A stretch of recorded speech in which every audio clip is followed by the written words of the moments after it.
बुजुर्गों का फैज उनकी मौत के बाद, उनकी वफात के बाद कम नहीं होता, बढ़ जाता है। अब कोई कहे भाई ये मुवाहिद नहीं है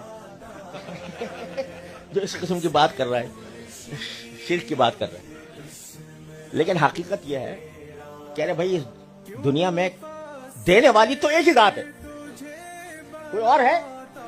अगर कोई उस्ताद, अगर कोई शेख, अगर कोई वालिद, अगर कोई पीर किसी को कुछ इल्म देता है या उसकी रहनुमाई करता है तो वो अल्लाह की अता की वजह से करता है। अल्लाह जिसको चाहे वास्ता बना दे, वो वास्ता बना दे। वो वास्ता चाहे तो कोहे तूर को बना दे, वो चाहे तो आग को बना दे, उसके जरिए पहुंचा दे।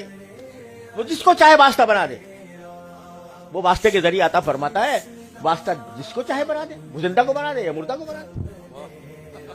तो इसलिए अल्लाह तबारक व तआला की तरफ से जो फैज है वो अल्लाह ही का है, अता है। मोती हकीकी सिर्फ एक है, और जो कोई है वो उसने वास्ता बना दिया, उसको एहसान मानना चाहिए कि मुझे अल्लाह ने मुझे वास्ता बना दिया।